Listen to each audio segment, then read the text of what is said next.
c'est pas l'enseignement, mais c'est pour vous montrer que, bel et bien dans la Bible, on demande des signes à l'Éternel quand on veut faire un choix. Ésaïe 7, verset 11. Demande en ta faveur un signe à l'Éternel, Ah. demande-le, soit dans les lieux bas, soit dans les lieux élevés. Ah. Dans le même verset, lis le verset 14. C'est Même pourquoi chose. le Seigneur lui-même vous donnera un signe. Un signe. Voici, la jeune fille deviendra enceinte, Ah. elle enfantera un fils, Ah. et elle lui donnera le nom d'Emmanuel. Ah, donc vous comprenez que même la naissance de Jésus, Dieu l'a parlé au prophète Ésaïe d'une manière en lui indiquant que l'Éternel lui-même vous donnera un signe. Quel est le signe? Une jeune vierge tombera enceinte. La chose qui n'a jamais été, qui n'a jamais existé, quand on parle d'une vierge, c'est une femme qui n'a jamais connu les hommes, et telle femme, elle tombe enceinte. Dès que vous verrez cela, dites-vous, le Messie est au milieu de vous. Quelqu'un est là? Amen. La grossesse de Marie a été un signe que Dieu avait déjà prédit dans la bouche du prophète Ésaïe. Peuple de Dieu, la Bible c'est un livre de signes. Dieu a marché avec des signes et des signes. La Bible, c'est un langage codé. Parce qu'un signe, c'est un langage qui cache quelque chose à l'intérieur. On voit les signes, mais derrière les signes, il y a une écriture. Quelqu'un est là? C'est pour cela, on dit toujours que, mes amis, on ne peut ne pas manquer de respect à quelqu'un, mais faire un geste, un signe très mauvais, ça peut parler beaucoup plus que le manquement de respect. N'est-ce pas ça? Tu parles à quelqu'un, frère Christian, il s'en va. Même si tu n'as pas dit, laisse-moi tranquille. Alléluia. Amen. Mais le fait que tu lui parles, il te fait ce signe-là. Oui, il tourne. Il s'en va. Ah, tu comprends? Ça, c'est plus qu'un manquement. Vous y êtes? Amen. Il y a des signes aussi, même si la personne, vous savez, il y a des fois, on n'a pas besoin de dire merci. On n'a pas besoin de montrer toute la civilité ou l'hospitalité à la personne. Mais un petit geste, un petit signe, ça suffit. N'est-ce pas ça? C'est pour cela, dans l'ancienne alliance, les hommes face aux autorités, ils se courbaient, ils faisaient ces signes. Signes de reconnaissance. C'est une autorité. Les femmes face à leur mari, ils se voilaient. Signe du respect. Donc, Dieu lui-même a marché avec des signes. Vraiment, derrière cet enseignement, je vous montrerai pas mal des hommes de Dieu qui ont dit, Seigneur, je ne partirai pas si tu ne me montres pas un signe palpable. Dieu a dit à Moïse, comment tu sauras que je serai avec toi? Parce que Moïse est douté. Mais Seigneur, tu m'envoies devant Pharaon. Qui suis-je? Je ne parle pas bien. Je suis un enfant. Je connais Pharaon, le roi de ce monde. Qui suis-je? Alléluia. Amen. Dieu a dit, voici les signes par lesquels tu sauras que je serai avec toi. Mes amis, ne faites pas les choses si Dieu ne te donne pas des signes. Quand vous priez, vous voulez faire un choix, demandez à Dieu, Seigneur, donne-moi des signes palpables, des signes tangibles. Alléluia. Amen. Si Dieu te donne des signes, mes amis, s'il est certain, Dieu sera derrière la chose. Dieu a dit à Moïse, prends ta verge, jette par terre. En jetant, la verge devenait un serpent. Moïse a dit, oh là là. Dieu a dit, voilà. Prends ta main, mets sur ta poitrine. Il a pris sa main, il a mis sur la poitrine, la main est devenue lèvre. Certes, il y a des explications là-dessus, mais là, je suis en train de vous montrer tout simplement que Dieu marche avec des signes palpables. Dans cet évangile, il n'y a rien qui est épargné. Tout est utile, tout est important. Le monde n'a rien inventé. Ils ont tout pris dans la parole et ils ont fait que développer. Amen.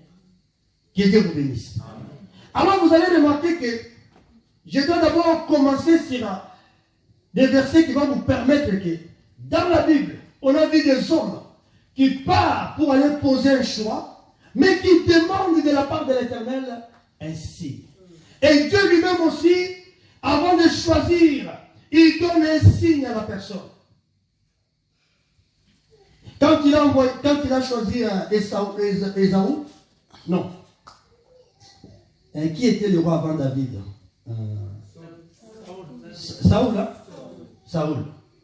Il lui a dit, tu vas marcher. Au bout de tel kilomètre, tu trouveras 3 personnes.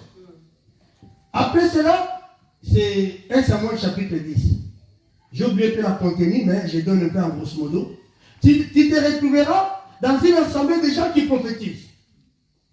Une fois que tu te retrouveras dans cette assemblée-là, tu sors de, fais ce que tu feras, Dieu sera avec toi. Amen.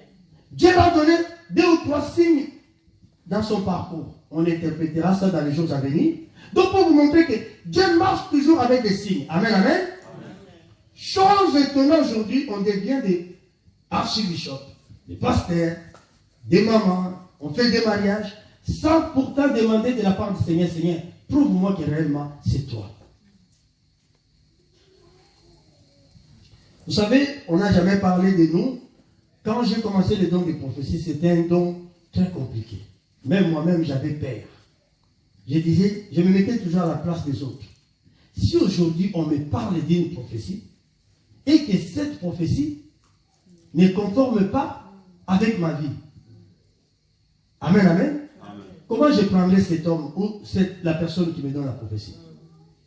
Pour une menteuse, pour un menteur, n'est-ce pas vrai? Parce que moi-même, je suis devenu, j'ai eu ce don de prophétie au travers de la doute. Je suis venu à l'église, on prophétisait, j'ai dit, ah non, arrêtez, Dieu du ciel, il vous parle. Qui es-tu? Un homme habillé comme moi là, comme le... Jamais. Je ne croyais pas. Et du coup, Dieu m'a donné le don de prophétie. Avant que je commence à prophétiser, j'ai jeûné 40 jours. J'ai dit au Seigneur, donne-moi 3 signes. Quand je vois une vision, je dois voir ce signe-là, je dois voir le deuxième signe et le troisième. Si je vis ces 3 signes, je suis convaincu, la vision vient de toi. Je vous dis, le ciel est témoin, c'est ce que je suis en train de vous dire. Et j'avais des difficultés à donner des visions si je ne vois pas ces 3 signes. Tâchons parler tous écrits. Mais pour faire l'œuvre de Dieu, il faut toujours, Seigneur, si c'est toi, donne-moi des signes. Et tu peux même demander déjà au préalable des signes. Je vais voir ça, je vais voir ça, je vais voir ça. Si c'est toi qui es derrière la chose. Dieu écoute, Dieu exauce. Alléluia. Amen. Tu as un frère qui veut venir en Europe. Dis, Seigneur, réellement, est-ce que sa vie est ici en France ou en Belgique? Dis-nous, parle. Donne-nous un signe. Nous ne voulons pas l'orienter dans notre sentiment. Viens en France, la France, tout va bien. Viens en Suisse, tout va... Non. Seigneur, parle. Alléluia. Amen. Lisons Genèse. Nous sommes toujours au même chapitre qu'on a pris les 4 premières qualités, parce que je ne vous ai pas parlé du village, parce que vous allez remarquer, Abraham, après avoir fait passer son serviteur la main sur sa cuisse, et il lui a dit, tu vas retourner dans mon pays pour aller chercher une femme pour mon fils. Amen. J'évoquerai de ça dans le contenu du message. Genèse chapitre 24. Lisons à partir du verset 10. Amen. Le serviteur prit 10 chameaux parmi les chameaux de son seigneur, et il partit, ayant à sa disposition tous les biens de son seigneur. Il se leva et alla en Mésopotamie, à la ville de Nachor. Il fit reposer les chameaux sur leurs genoux hors de la ville, près d'un puits, au temps du soir, au temps où sortent celles qui vont puiser de l'eau. Et il dit, Éternel, Dieu de mon Seigneur Abraham, fais-moi, je te prie, rencontrer aujourd'hui ce que je désire, et use de bonté envers mon Seigneur Abraham. Voici, Je me tiens près de la source d'eau, et les filles des gens de la ville vont sortir pour puiser de l'eau. Que la jeune fille à laquelle je dirai, penche ta cruche, je te prie, pour que je boive, et qui répondra, bois, et je donnerai aussi à boire à tes chameaux, soit celle que tu as destinée à ton serviteur Isaac. Et par là, je connaîtrai que tu uses de bonté envers mon Seigneur. Il n'avait pas encore fini de parler, que sortit sa cruche sur l'épaule Rebecca, née de Bethuel, fils de Milka, femme de Nachor et frère d'Abraham. C'était une jeune fille très belle de figure, elle était vierge et aucun homme ne l'avait connue. Amen. Amen. Même d'un mariage historique, biblique. Isaac devait se marier. Abraham a pris son serviteur le plus ancien de la maison. Il l'envoie pour aller chercher une femme pour Isaac, dans son pays. Les amis, quel est cet homme peut accepter qu'on puisse choisir une femme pour lui, tant qu'il n'a pas vu la femme, tant qu'il ne connaît pas la femme? Alléluia. Surtout dans notre temps. C'était des paraboles. Alors vous allez remarquer, cet homme en partant, regarde, il prie, Seigneur, la jeune fille, ça c'était son signe qu'il avait demandé. La jeune fille que je demanderai, penche ta cruche, que je puisse boire de l'eau. Et dans ses paroles, il n'a pas sorti, donne aussi à mes chameaux, non. Il a dit, je demanderai, penche ta cruche, que je boive. Et que la fille, elle va aller plus loin pour dire que bon, je vais aussi donner à tes chameaux. Ah! Je saurai réellement que c'est cette jeune fille-là que je prendrai pour mon Seigneur, le fils de mon Seigneur Abraham, Isaac. Alléluia. Amen. Donc c'était ça, le signe qu'avait demandé les serviteurs d'Abraham. Si la jeune fille accepte de me donner de l'eau, et elle s'avance pour donner aussi à mes chameaux, je connaîtrai réellement, c'est elle que l'Éternel t'a choisi. Vous êtes? Et si vous continuez la lecture, vous allez voir réellement, c'est vraiment, comme la Bible l'a dit, c'est elle-là que Dieu avait choisi. Mais il ne devait pas comprendre, mes amis, que plus des jeunes filles qui vont venir, il y en a une centaine. Si je demande l'eau, tout le monde va dire oui, prends. Prends. Si je me limite là, comment saurais-je quelle est la jeune fille que je prendrai pour le fils de mon Seigneur? Amen. Amen. Il a dit, là, c'était sa prière avec Dieu. Seigneur, celle qui penchera sa cruche vers mes chameaux, ah, c'est celle-là. Et je suis persuadé, lorsque le serviteur s'est mis à la source, les jeunes filles, venez, venez. Elle n'a pas demandé qu'à Rebecca. Quelqu'un est là? Il a demandé à plusieurs. Est-ce que je peux boire de l'eau? Oui. Il donne. Elle s'en va. Ah, c'est pas elle. Ah, je peux boire de l'eau? Oui. Elle donne. Elle s'en va. Ah, c'est pas elle. Mes amis, lorsque Rebecca est venue, le serviteur a dit, est-ce que tu peux pencher ta cruche? Rebecca a accepté. Et Rebecca est allée jusqu'à ce qu'elle dit, bon, je vais donner aussi à tes chameaux. Vous y êtes? Suivez-moi très bien. Nous parlons des signes et nous allons l'interpréter. Rebecca a donné à ses chameaux. Le serviteur a dit, certainement c'est elle là.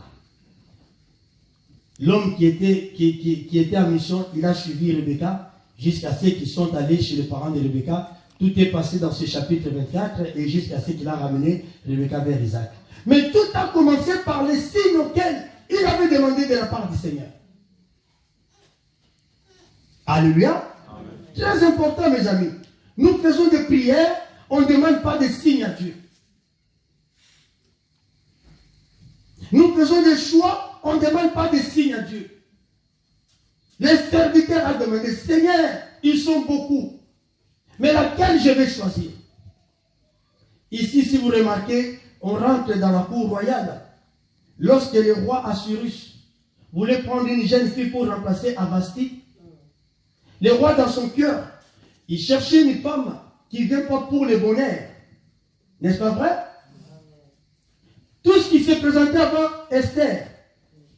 Quelle est ta vision? Moi, ça. Ah, ok, prends. Basse. L'autre, ils étaient tous des belles filles. Mais lorsqu'Esther est venue, son discours a convaincu les rois.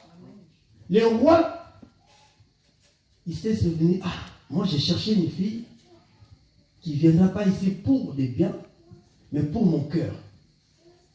Alléluia.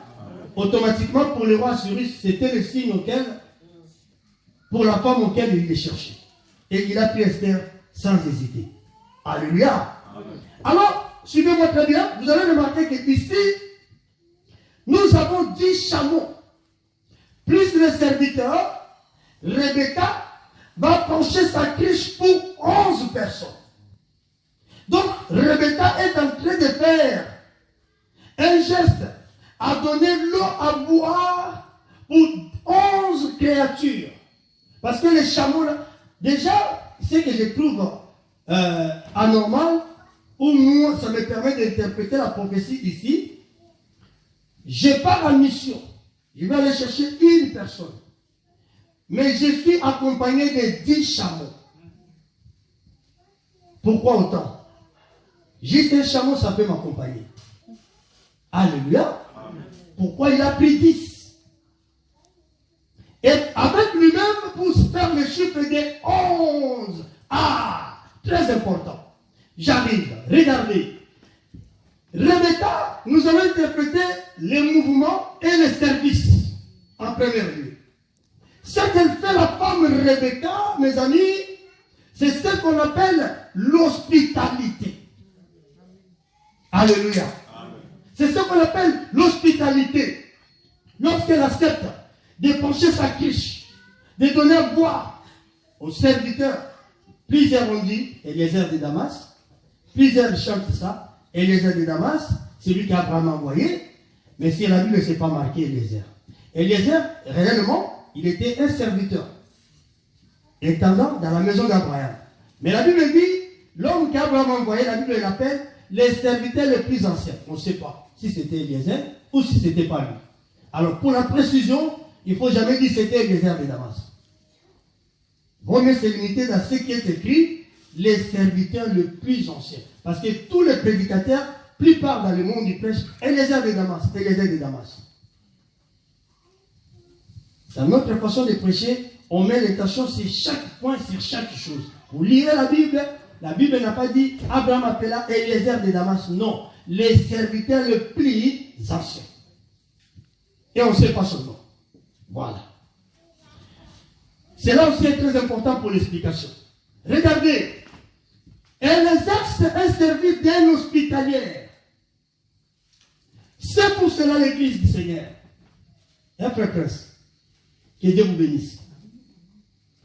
L'église du Seigneur, quand vous voulez, même fréquenter un endroit, vous voulez être attaché avec quelqu'un, vous voulez poser un choix, regardez en face de toi, est-ce qu'il y a l'hospitalité? Est-ce que la personne porte en lui l'hospitalité? Dans son palais, tout s'écrit. Très important.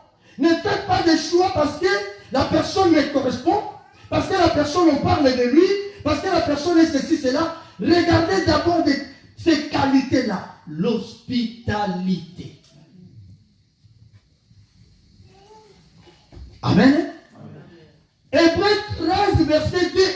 La Bible dit quoi? Lis rapidement. Amen.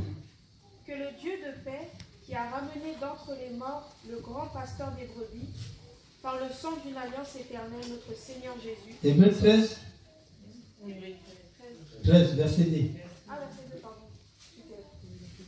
N'oubliez pas l'hospitalité. Voilà. Car en l'exerçant, quelques-uns ont logé des anges sans le savoir. N'oubliez pas l'hospitalité.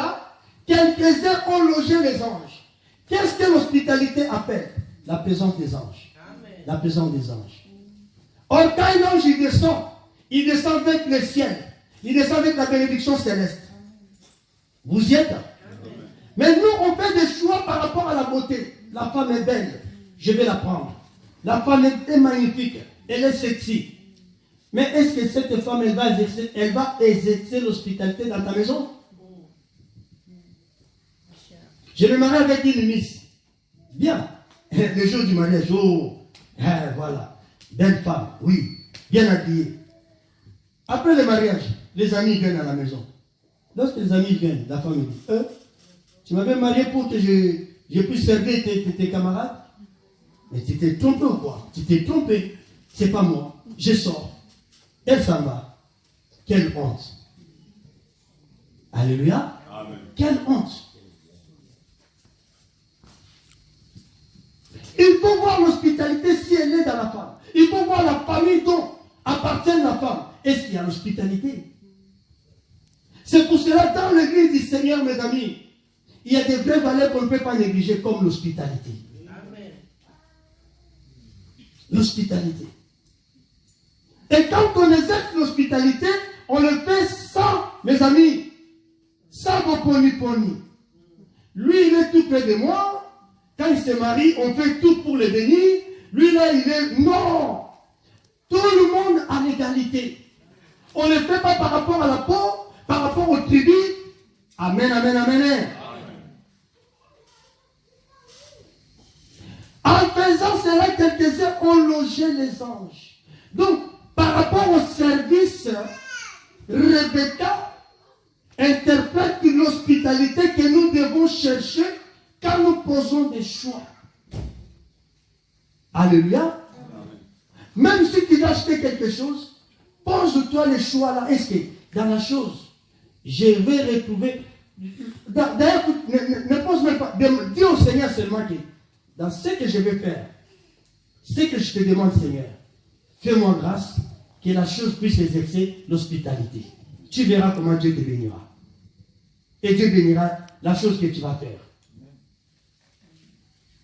Beaucoup font des commerces dans sa prière. Seigneur, je veux faire le commerce, je veux soutenir, je veux faire... Mettez seulement dans tes prières là. Seigneur, je veux faire du commerce, mais dans le but pour exercer l'hospitalité aussi aux gens. Que Dieu vous bénisse. Amen. Amen. Amen. Alors, il y a plein de versets sur l'hospitalité, on ne va pas s'amuser.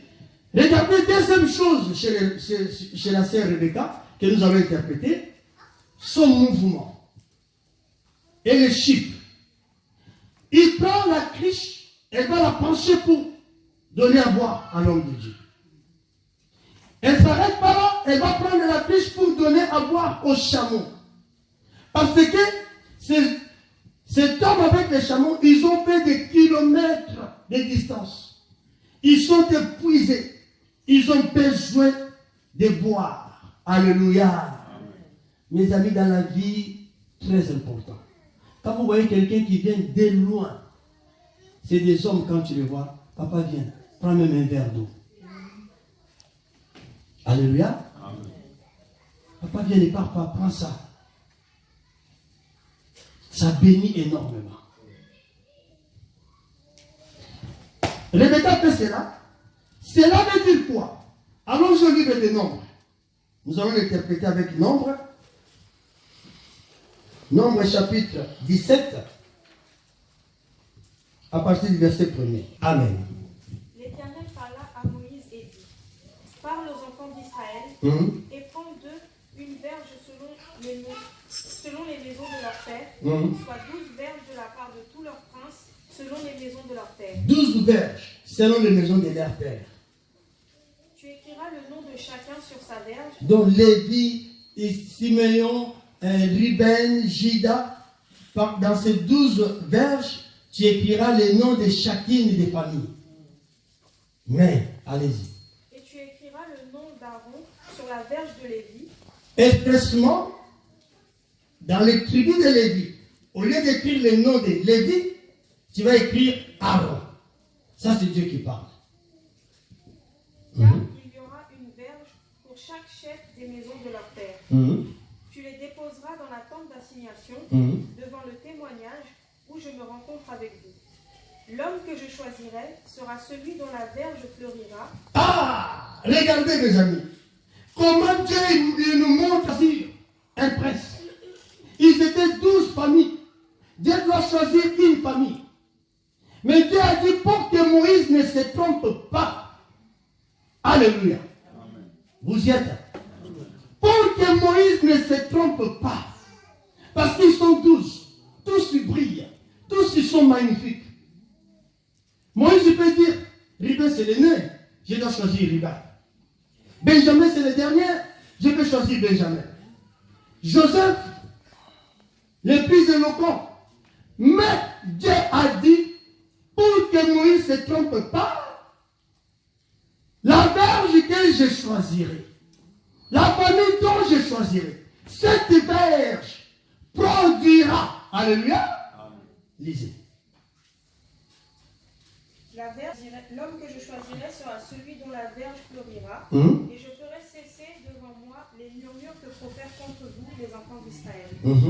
Moïse parla aux enfants d'Israël, et tous leurs princes lui donnèrent une verge. Chaque prince une verge, selon les maisons de leur père, soit 12 verges.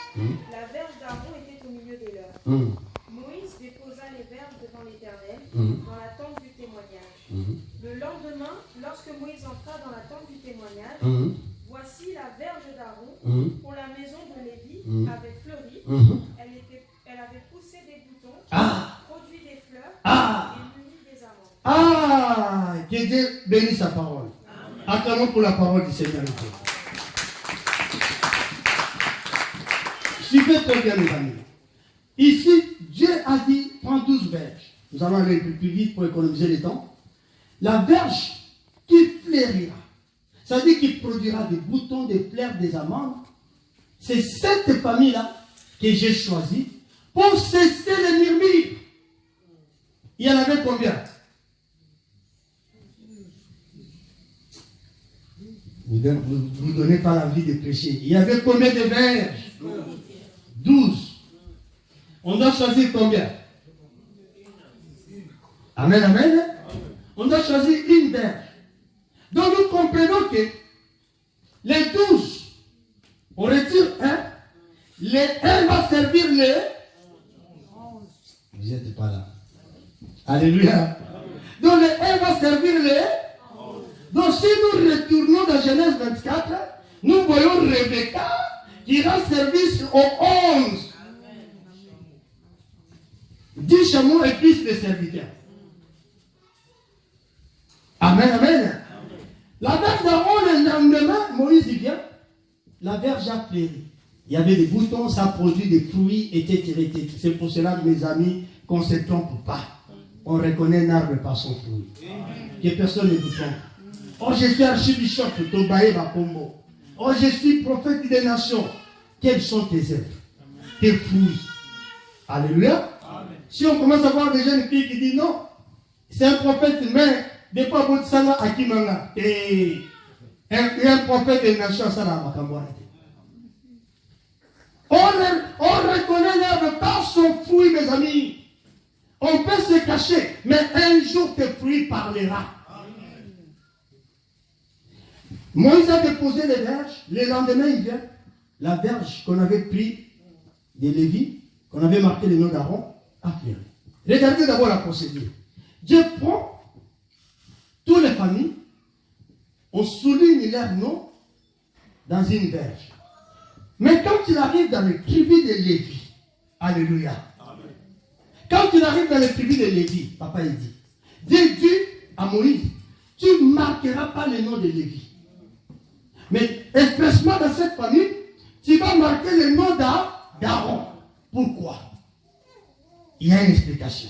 Alléluia. Amen. Tout Aaron est d'office de Lévi. Mais tout Lévi n'est pas Aaron. C'est comme je peux dire, tout Kassaïen est congolais, hein, pour que vous compreniez bien. Tout Mukongo est congolais, n'est-ce pas ça? Ne sont pas Kassaïens. Tout Mukongo est congolais, mais tout Congolais n'est pas Mukongo. On se comprend. Donc, tout Lévi n'est pas Aaron, mais tout Aaron est Lévi. Ça veut dire dans les tribus de Lévi, il y avait une particularité qu'on appelait Aaron. Qui sont des Aaron? C'est une famille, une lignée que Dieu avait choisie pour les sacerdoces. Maintenant, Dieu dit dans cette verge-là, au lieu de marquer le nom du tribu, vous marquerez le nom d'Aaron. Vous y êtes? Donc, Lévi change son nom, il porte un autre nom pour rendre service. Bon, avant de parler de nom, remarquez ici, Lévi c'est le troisième fils. Lévi c'est le troisième enfant de Léa. Lors de la naissance de Lévi, qu'est-ce dit Léa? Lis Genèse. Lis-moi Genèse. Genèse chapitre... je vais chercher ça rapidement. Genèse chapitre 30. On doit lire cette écriture, elle est très importante. Que dira Léa?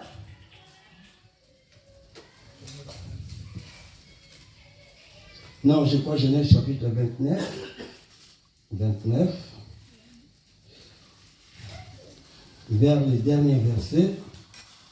Attends, c'est un peu là. Là. Ouais.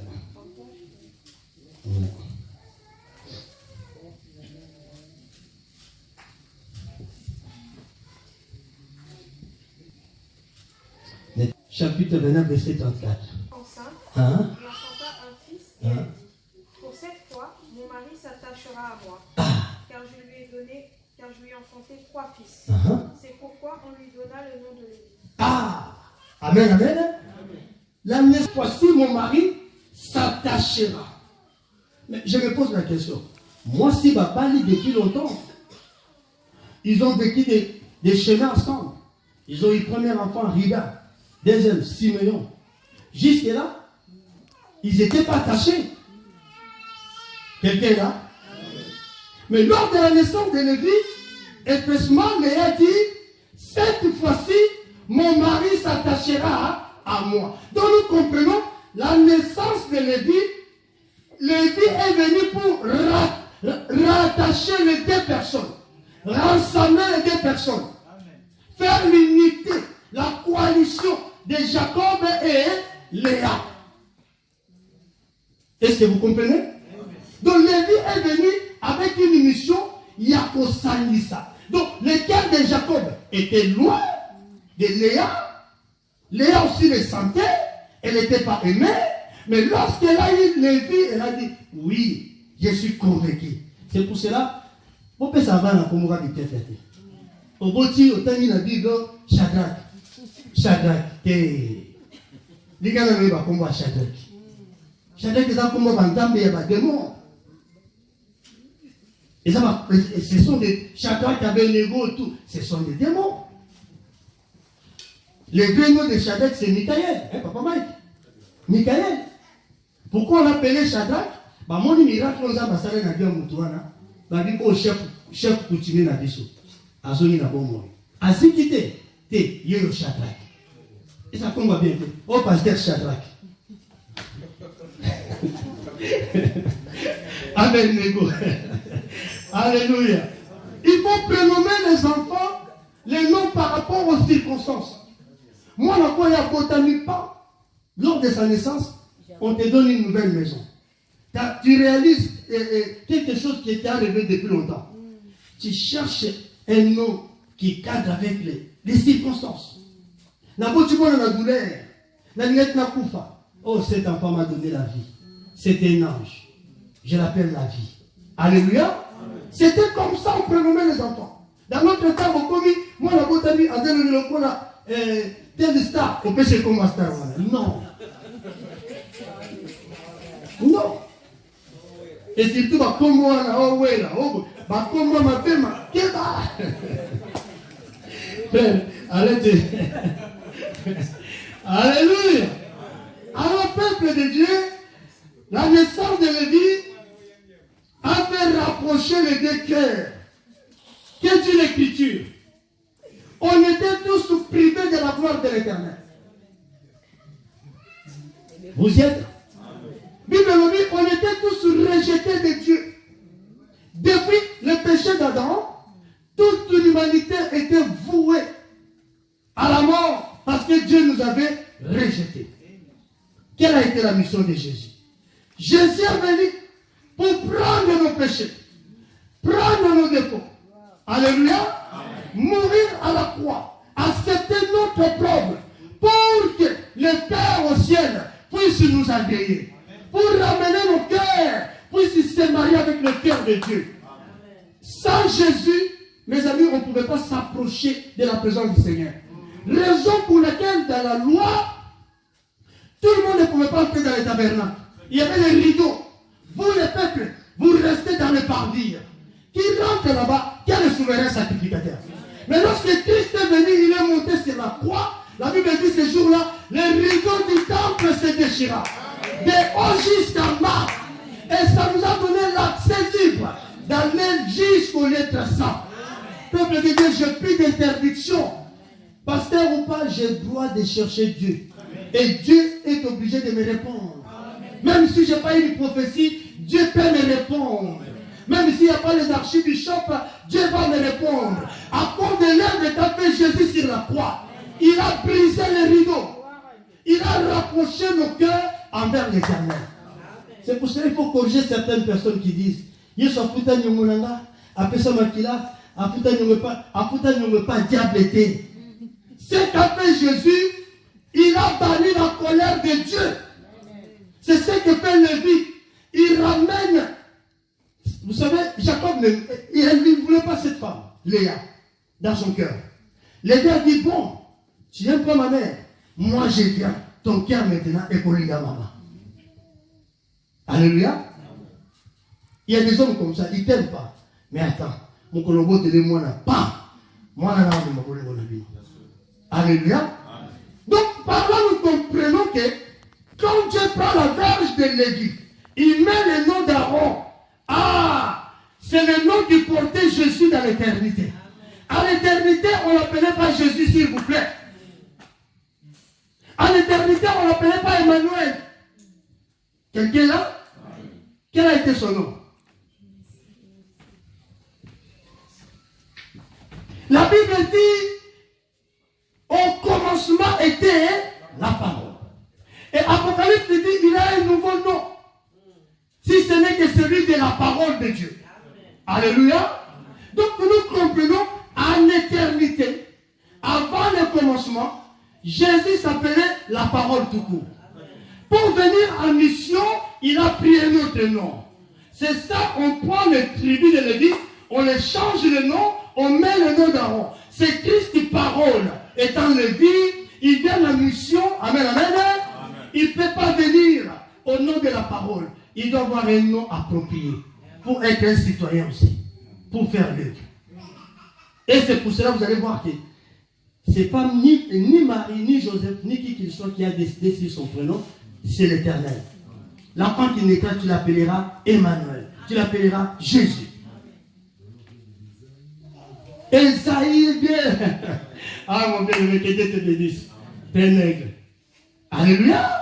Donc, cette gymnastique de changer le nom sur la verge de Lévi, nous comprenons, c'est Jésus qui porte notre nom pour venir en mission. Et Dieu l'avait déjà prononcé, comme a dit le bien-aimé, depuis Esaïe. Et Dieu avait donné un signe. La verge tombera enceinte. Dès que vous voyez une jeune fille qui n'a pas connu les hommes tomber enceinte, croyez que je suis au milieu de vous. Dieu est merveilleux. Alléluia. Et depuis là, au nombre 18, regardez comment parce que la prophétie ne se contredit point. Lis-moi le verset premier. Nombre 18. Là où tu étais. L'Éternel dit à Aaron. Enterrez la peine de l'iniquité. Qui est Aaron? Saint. Qui est Aaron? Sacrificateur. Alléluia. Mais c'est lui et son peuple et sa famille, ils vont porter la peine de tous les autres. Ésaïe 57. Amen. Non, 53. 53. Ésaïe 53. Oh, Ésaïe a m'a pour la vie sur sa ligne. Azui yango. Apporté yango. Il est devenu pécheur pour nous. Alléluia. Il est devenu maudit pour nous. Tout ce qui nous condamnait est tombé sur lui. Mes amis, c'est ça Aaron. Dieu dit maintenant, toi Aaron, tu vas porter l'iniquité de ton peuple. Alléluia. Ça c'est l'ombre La réalité, c'était Christ sur